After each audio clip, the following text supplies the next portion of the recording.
Audiobook 21. The fight between Achilles and the river Scamander. The gods fight among themselves. Achilles drives the Trojans within their gates. Now when they came to the ford of the full-flowing river Xanthius, begotten of immortal Jove, Achilles cut their forces in two. One half he chased over the plain towards the city by the same way that the Achaeans had taken when flying panic-stricken on the preceding day, with Hector in full triumph. This way did they fly pell-mell, and Juno sent down a thick mist in front of them to stay them. The other half were hemmed in by the deep, silver-eddying stream, and fell into it with a great uproar. The waters resounded, and the banks rang again as they swam hither and thither with loud cries amid the whirling eddies. As locusts flying to a river before the blast of a grass fire, the flame comes on and on till at last it overtakes them, and they huddle into the water. Even so was the eddying stream of Xanthus, filled with the uproar of men and horses, all struggling in confusion before Achilles. Forthwith the hero left his spear upon the bank, leaning it against a tamarisk bush, and plunged into the river like a god, armed with his sword only. Fell was his purpose as he hewed the Trojans down on every side. Their dying groans rose hideous as the sword smote them, and the river ran red with blood. As when fish fly scared before a huge dolphin, and fill every nook and corner of some fair haven, for he is sure to eat all he can catch. Even so did the Trojans cower under the banks of the mighty river, and when Achilles' arms grew weary from killing them, he drew 12 youths alive out of the water to sacrifice in revenge for Patroclus, son of Menoetius. He drew them out like dazed fawns, bound their hands behind them with the girdles of their own shirts, and gave them over to his men to take back to the ships. Then he sprang into the river, thirsting for still further blood. There he found Lycaon, son of Priam, seed of Dardanus, as he was escaping out of the water. He it was whom he had once taken prisoner when he was in his father's vineyard, having set upon him by night as he was cutting young shoots from a wild fig-tree to make the wicker sides of a chariot. Achilles then caught him to his sorrow unawares, and sent him by sea to Lemnos, where the son of Jason bought him. But a guest friend, Eetion of Immerse, freed him with a great sum, and sent him to Arisbe, whence he had escaped and returned to his father's house. He had spent 11 days happily with his friends after he had come from Lemnos, but on the 12th heaven again delivered him into the hands of Achilles, who was to send him to the house of Hades, sorely against his will. He was unarmed when Achilles caught sight of him, and had neither helmet nor shield, nor yet had he any spear, for he had thrown all his armour from him onto the bank, and was sweating with his struggles to get out of the river, so that his strength was now failing him. Then Achilles said to himself in his surprise, "What marvel do I see here? If this man can come back alive after having been sold over into Lemnos, I shall have the Trojans also whom I have slain rising from the world below. Could not even the waters of the grey sea imprison him, as they do many another, whether he will or no? This time let him taste my spear, that I may know for certain whether Mother Earth, who can keep even a strong man down, will be able to hold him, or whether thence too he will return." Thus did he pause and ponder. But Lycaon came up to him dazed, and trying hard to embrace his knees, for he would fain live, not die. Achilles thrust at him with his spear, meaning to kill him, but Lycaon ran crouching up to him and caught his knees, whereby the spear passed over his back and stuck in the ground, hungering though it was for blood. With one hand he caught Achilles' knees as he besought him, and with the other he clutched the spear and would not let it go. Then he said, "Achilles, have mercy upon me and spare me, for I am your suppliant. It was in your tents that I first broke bread on the day when you took me prisoner in the vineyard, after which you sold me away to Lemnos, far from my father and my friends, and I brought you the price of 100 oxen. I have paid 3 times as much to gain my freedom. It is but 12 days that I have come to Iliad after much suffering, and now cruel fate has again thrown me into your hands. Surely Father Jove must hate me, that he has given me over to you a second time. Short of life indeed did my mother Laerthoe bear me, daughter of aged Altes, who reigns over the warlike Lelegae and holds steep Pedasus on the river Satnioeus. Priam married his daughter along with many other women, and 2 sons were born of her, both of whom you will have slain. Your spear slew noble Polydorus as he was fighting in the front ranks, and now evil will here befall me, for I fear that I shall not escape you, since heaven has delivered me over to you. Furthermore I say, and lay my saying to your heart, spare me, for I am not of the same womb as Hector, who slew your brave and noble comrade." With such words did the princely son of Priam beseech Achilles, but Achilles answered him sternly. "Idiot," he said, "talk not to me of ransom. Until Patroclus fell, I preferred to give the Trojans quarter, and sold beyond the sea many of those whom I had taken alive. But now not a man shall live of those whom heaven delivers into my hands before the city of Iliad, and of all Trojans it shall fare hardest with the sons of Priam. Therefore, my friend, you too shall die. Why should you whine in this way? Patroclus fell, and he was a better man than you are. I, too, see you not how I am great and goodly? I am son to a noble father, and have a goddess for my mother, but the hands of doom and death overshadow me all as surely. The day will come, either at dawn or dark, or at the noontide, when one shall take my life also in battle, either with his spear or with an arrow sped from his bow." Thus did he speak, and Lysaon's heart sank within him. He loosed his hold of the spear, and held out both hands before him. But Achilles drew his keen blade, and struck him by the collarbone on his neck. He plunged his 2-edged sword into him to the very hilt, whereon he lay at full length on the ground, with the dark blood welling from him till the earth was soaked.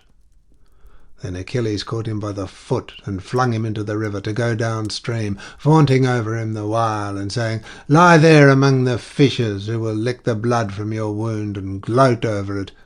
Your mother shall not lay you on any bier to mourn you, but the eddies of Scamander shall bear you into the broad bosom of the sea. There shall the fishes feed on the fat of Lysaon as they dart under the dark ripple of the waters.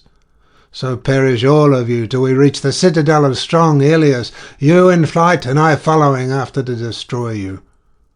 The river with its broad silver stream shall serve you in no stead for all the bulls you offered him and all the horses that you flung living into his waters.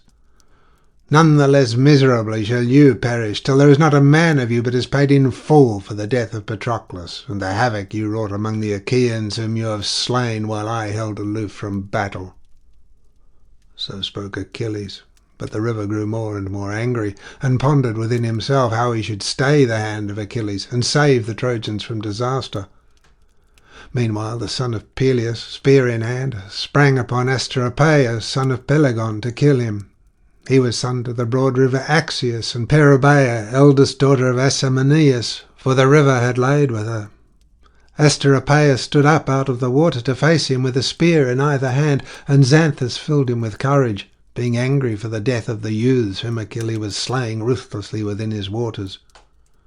When they were close up with one another, Achilles was first to speak. "Who and whence are you," said he, "who dare to face me? Woe to the parent whose son stands up against me." And the son of Pelegon answered, "Great son of Peleus, why should you ask my lineage? I am from the fertile land of far Paeonia, captain of the Paeonians, and it is now 11 days that I am at Iliad. I am of the blood of the river Axius, of Axius that is the fairest of all rivers that run. He begot the famed warrior Pelegon, whose son men call me. Let us now fight, Achilles." Thus did he defy him, and Achilles raised his spear of Pelian ash. Asteropaeus failed with both his spears, for he could use both hands alike. With the one spear he struck Achilles' shield, but did not pierce it, for the layer of gold, gift of the god, stayed the point. With the other spear he grazed the elbow of Achilles' right arm, drawing dark blood, but the spear itself went by him and fixed itself in the ground, foiled of its bloody banquet. Then Achilles, fain to kill him, hurled his spear at Asteropaeus, but failed to hit him, and struck the steep bank of the river, driving the spear half its length into the earth. The son of Peleus then drew his sword and sprang furiously upon him. Asteropaeus vainly tried to draw Achilles' spear out of the bank by main force. Thrice did he tug at it, trying with all his might to draw it out, and thrice he had to leave off trying. The fourth time he tried to bend and break it, but ere he could do so, Achilles smote him with his sword and killed him. He struck him in the belly near the navel, so that all his bowels came gushing out onto the ground, and the darkness of death came over him as he lay gasping. Then Achilles set his foot on his chest and spoiled him of his armour, vaunting over him and saying, "Lie there, begotten of a river though you be. It is hard for you to strive with the offspring of Saturn's son. You declare yourself sprung from the blood of a broad river, but I am of the seed of mighty Jove. My father is Peleus, son of Asus, ruler over the many Myrmidons, and Asus was the son of Jove. Therefore, as Jove is mightier than any river that flows into the sea, so are his children stronger than those of any river whatsoever. Moreover, you have a great river hard by, if he can be of any use to you, but there is no fighting against Jove, the son of Saturn, with whom not even King Achelous can compare, nor the mighty stream of deep-flowing Oceanus, from whom all rivers and seas, with all springs and deep wells, proceed. Even Oceanus fears the lightnings of great Jove, and his thunder that comes crashing out of heaven." With this he drew his bronze spear out of the bank, and now that he had killed Asteropaeus, he let him lie where he was on the sand, with the dark water flowing over him, and the eels and fishes busy nibbling and gnawing the fat that was about his kidneys. Then he went in chase of the Paeonians, who were flying along the bank of the river in panic when they saw their leader slain by the hands of the son of Peleus. Therein he slew Thessalocus, Mydon, Estepylus, Mnesus, Thracius, Aeneas, and Ophelestes, and he would have slain yet others, had not the river in anger taken human form, and spoken to him from out of the deep waters, saying, "Achilles, if you exceed all in strength, so do you also in wickedness, for the gods are ever with you to protect you. If then the son of Saturn has vouchsafed it to you to destroy all the Trojans, at any rate drive them out of my stream, and do your grim work on land.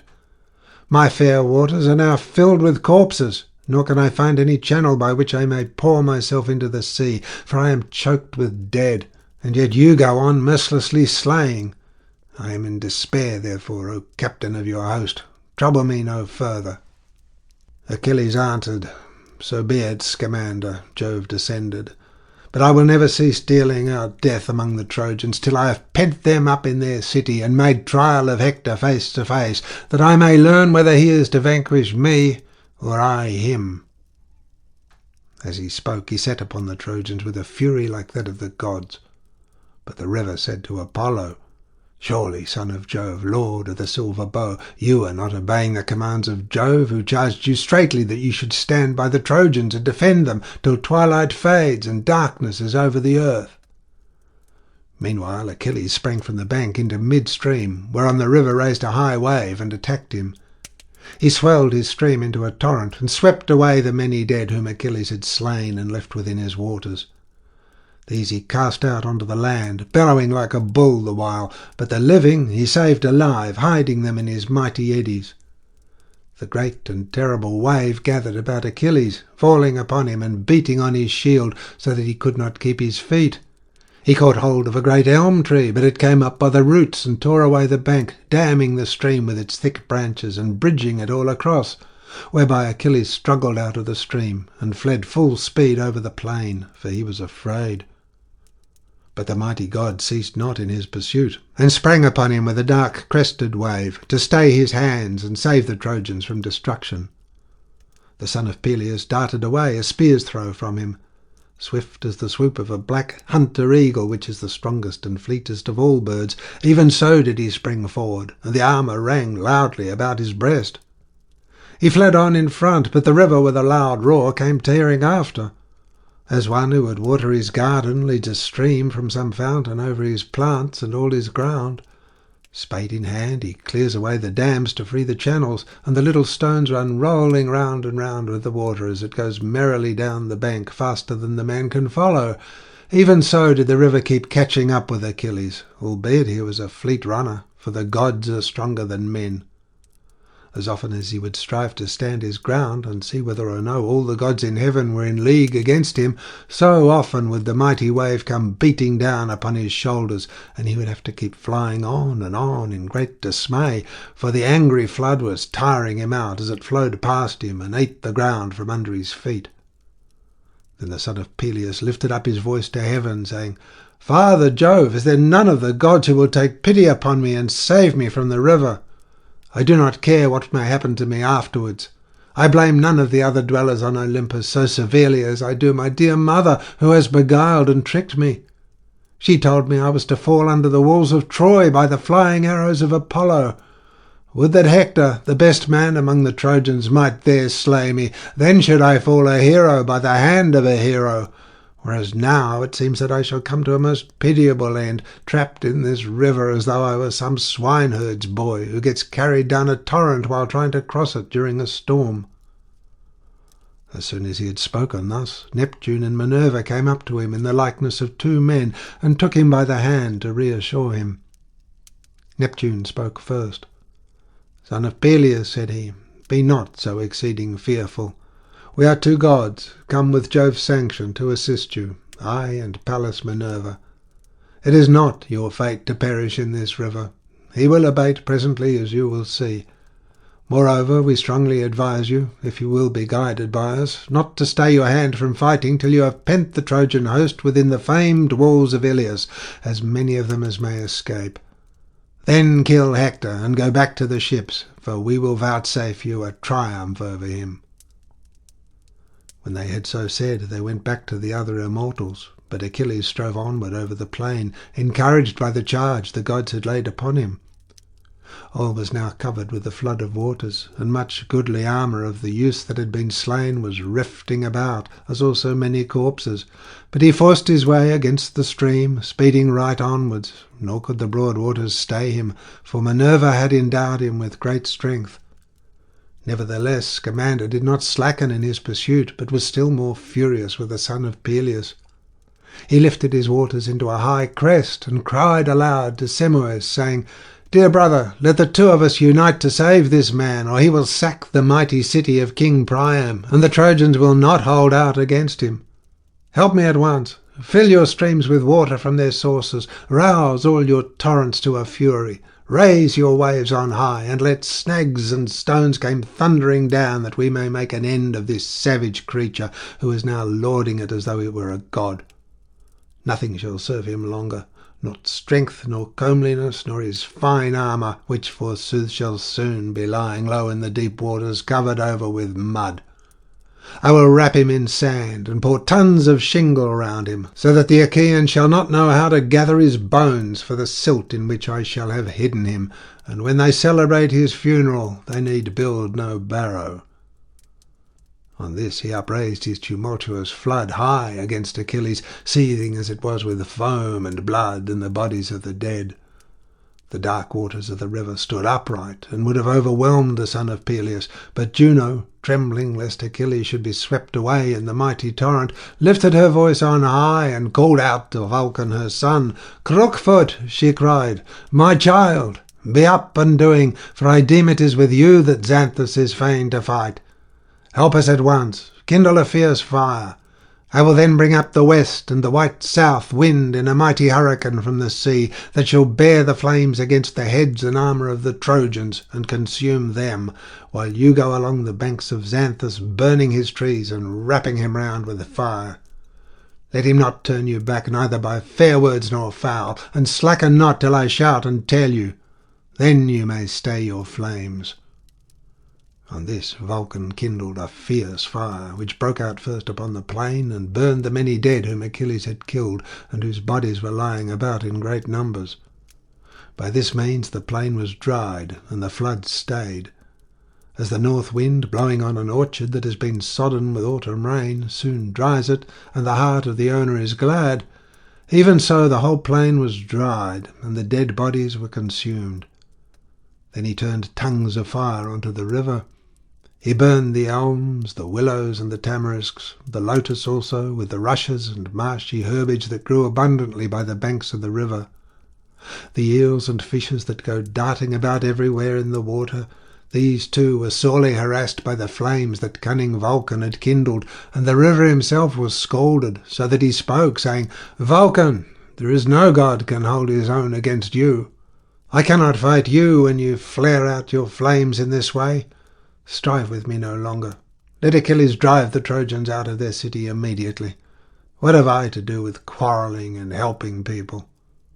He was boiling as he spoke, and all his waters were seething, as a cauldron upon a large fire boils when it is melting the lard of some fatted hog, and the lard keeps bubbling up all over when the dry faggots blaze under it. Even so were the goodly waters of Xanthus heated with the fire till they were boiling. He could flow no longer, but stayed his stream, so afflicted was he by the blasts of fire which cunning Vulcan had raised.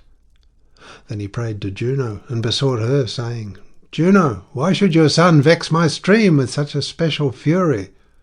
I am not so much to blame as all the others are who have been helping the Trojans. I will leave off, since you so desire it, and let your son leave off also. Furthermore, I swear never again will I do anything to save the Trojans from destruction, not even when all Troy is burning in the flames which the Achaeans will kindle." As soon as Juno heard this, she said to her son Vulcan, "Son Vulcan, now hold your flames. We ought not to use such violence against a god for the sake of mortals." When she had thus spoken, Vulcan quenched his flames, and the river went back once more into his own fair bed. Xanthus was now beaten, so these two left off fighting, for Juno stayed them, though she was still angry. But a furious quarrel broke out among the other gods, for they were of divided counsels. They fell on one another with a mighty uproar. Earth groaned, and the spacious firmament rang out as with a blare of trumpets. Jove heard as he was sitting on Olympus, and laughed for joy when he saw the gods coming to blows among themselves. They were not long about beginning, and Mars, piercer of shields, opened the battle. Sword in hand, he sprang at once upon Minerva, and reviled her. "Why, vixen," said he, "have you again set the gods by the ears in the pride and haughtiness of your heart? Have you forgotten how you set Diomed, son of Tydeus, on to wound me, and yourself took Visible's spear and drove it into me to the hurt of my fair body? You shall now suffer for what you then did to me." As he spoke, he struck her on the terrible tasselled aegis, so terrible that not even can Jove's lightning pierce it. Here did murderous Mars strike her with his great spear. She drew back, and with her strong hand seized a stone that was lying on the plain, great and rugged and black, which men of old had set for the boundary of a field. With this she struck Mars on the neck and brought him down.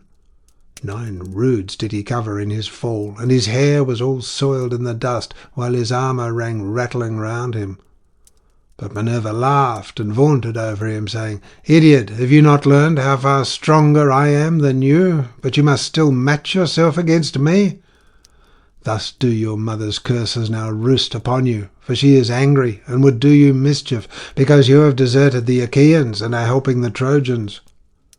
She then turned her 2 piercing eyes elsewhere, whereon Jove's daughter Venus took Mars by the hand and led him away, groaning all the time, for it was only with great difficulty that he had come to himself again. When Queen Juno saw her, she said to Minerva, "Look, daughter of aegis-bearing Jove, unweariable, that vixen Venus is again taking Mars through the crowd out of the battle. Go after her at once." Thus she spoke. Minerva sped after Venus with a will, and made at her, striking her on the bosom with her strong hand, so that she fell fainting to the ground, and there they both lay, stretched at full length. Then Minerva vaunted over her, saying, "May all who help the Trojans against the Argives prove just as redoubtable and stalwart as Venus did when she came across me while she was helping Mars. Had this been so, we should long since have ended the war by sacking the strong city of Iliad." Juno smiled as she listened. Meanwhile King Neptune turned to Apollo, saying, "Phoebus, why should we keep each other at arm's length? It is not well, now that the others have begun fighting. It will be disgraceful to us if we return to Jove's bronze-floored mansion on Olympus without having fought each other. Therefore come on. You are the younger of the 2, and I ought not to attack you, for I am older and have had more experience. Idiot, you have no sense, and forget how we 2 alone of all the gods fared hardly round about Iliad when we came from Jove's house and worked for Laomedon a whole year at a stated wage, and he gave us his orders.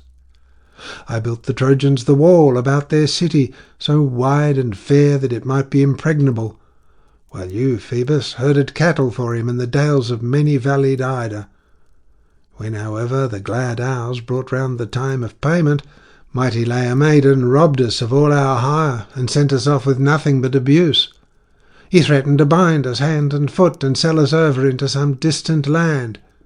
He tried, moreover, to cut off the ears of both of us, so we went away in a rage, furious about the payment he had promised us, and yet withheld. In spite of all this, you are now showing favour to his people, and will not join us in compassing the utter ruin of the proud Trojans with their wives and children."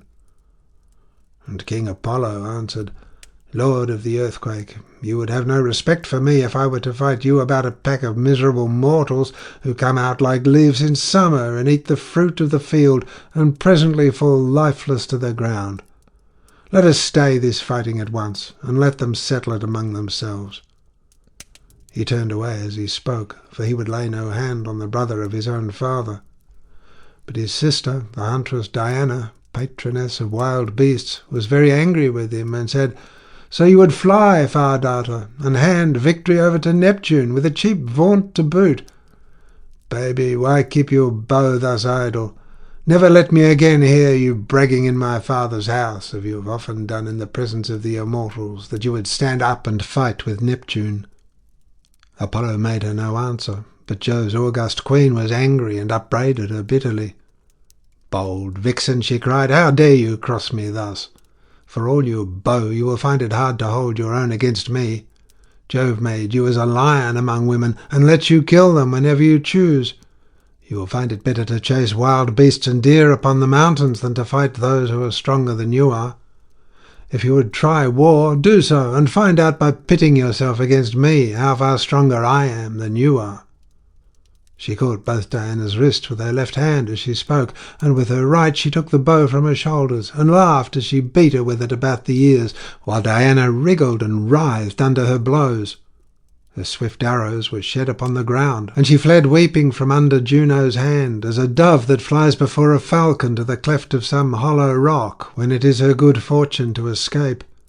Even so did she fly weeping away, leaving her bow and arrows behind her. Then the slayer of Argus, guide and guardian, said to Leto, "Leto, I shall not fight you. It is ill to come to blows with any of Jove's wives. Therefore boast as you will among the immortals that you worsted me in fair fight." Leto then gathered up Diana's bow and arrows that had fallen about amid the whirling dust, and when she had got them she made all haste after her daughter. Diana had now reached Jove's bronze-floored mansion on Olympus, and sat herself down with many tears on the knees of her father, while her ambrosial raiment was quivering all about her. The son of Saturn drew her towards him, and laughing pleasantly the while began to question her, saying, "Which of the heavenly beings, my dear child, has been treating you in this cruel manner, as though you had been misconducting yourself in the face of everybody?" And the fair-crowned goddess of the chase answered, "It was your wife, Juno, father, who has been beating me. It is always her doing whenever there is any quarrelling among the immortals." Thus did they converse, and meanwhile Phoebus Apollo entered the strong city of Iliad, for he was uneasy lest the walls should not hold out, and the Danaans should take the city then and there, before its hour had come. But the rest of the ever-living gods went back, some angry and some triumphant, to Olympus, where they took their seats beside Jove, lord of the storm-cloud, while Achilles still kept on dealing out death alike on the Trojans and on their horses. As when the smoke from some burning city ascends to heaven when the anger of the gods has kindled it, there is then toil for all and sorrow for not a few. Even so did Achilles bring toil and sorrow on the Trojans. Old King Priam stood on a high tower of the wall, looking down on huge Achilles, as the Trojans fled panic-stricken before him, and there was none to help them. Presently he came down from off the tower, and with many a groan went along the wall to give orders to the brave warders of the gate. "Keep the gate," said he, "wide open till the people come flying into the city, for Achilles is hard by and is driving them in rout before him. I see we are in great peril. As soon as our people are inside and in safety, close the strong gates, for I fear lest that terrible man should come bounding inside along with the others."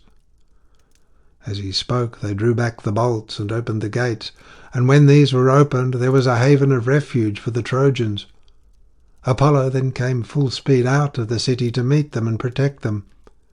Right for the city and the high wall, parched with thirst and grimy with dust, still they fled on, with Achilles wielding his spear furiously behind them. For he was as one possessed, and was thirsting after glory. Then had the sons of the Achaeans taken the lofty gates of Troy, if Apollo had not spurred on Agenor, valiant and noble son of Antenor.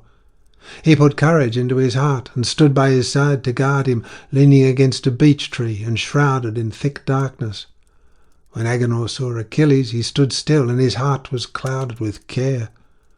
"Alas," said he to himself in his dismay, "if I fly before mighty Achilles, and go where all the others are being driven in rout, he will none the less catch me and kill me for a coward. How would it be if I were to let Achilles drive the others before him, and then fly from the wall to the plain that is behind Iliad, till I reach the spurs of Ida, and can hide in the underwood that is thereon? I could then wash the sweat from off me in the river, and in the evening return to Iliad. But why commune with myself in this way? Like enough he would see me as I am hurrying from the city over the plain, and would speed after me till he had caught me. I should stand no chance against him, for he is mightiest of all mankind. What then if I go out and meet him in front of the city? His flesh, too, I take it, can be pierced by pointed bronze. Life is the same in one and all, and men say that he is but mortal, despite the triumph that Jove, son of Saturn, vouchsafes him." So saying, he stood on his guard, and awaited Achilles, for he was now fain to fight him. As a leopardess that bounds from out of a thick covert to attack a hunter, she knows no fear, and is not dismayed by the baying of the hounds, even though the man be too quick for her, and wound her either with thrust or spear. Still, though the spear has pierced her, she will not give in till she has either caught him in her grip or been killed outright. Even so did noble Agenor, son of Antenor, refuse to fly till he had made trial of Achilles, and took aim at him with his spear, holding his round shield before him, and crying with a loud voice, "Of a truth," said he, "noble Achilles, you deem that you shall this day sack the city of the proud Trojans. Fool, there will be trouble enough yet before it, for there is many a brave man of us still inside who will stand in front of our dear parents, with our wives and children, to defend Iliad. Here, therefore, huge and mighty warrior though you be, here shall you die." As he spoke, his strong hand hurled his javelin from him, and the spear struck Achilles on the leg beneath the knee. The greave of newly wrought tin rang loudly, but the spear recoiled from the body of him whom it had struck, and did not pierce it, for the god's gift stayed it. Achilles in his turn attacked noble Agenor, but Apollo would not vouchsafe him glory, for he snatched Agenor away and hid him in a thick mist, sending him out of the battle unmolested. Then he craftily drew the son of Peleus away from going after the host, for he put on the semblance of Agenor, and stood in front of Achilles, who ran towards him to give chase, and pursued him over the cornlands of the plain, turning him towards the deep waters of the river Scamander. Apollo ran but a little way before him, and beguiled Achilles by making him think all the time that he was on the point of overtaking him. Meanwhile the rabble of routed Trojans was thankful to crowd within the city till their numbers thronged it. No longer did they dare wait for one another outside the city walls, to learn who had escaped and who were fallen in fight, but all whose feet and knees could still carry them poured pell-mell into the town. End of section 21.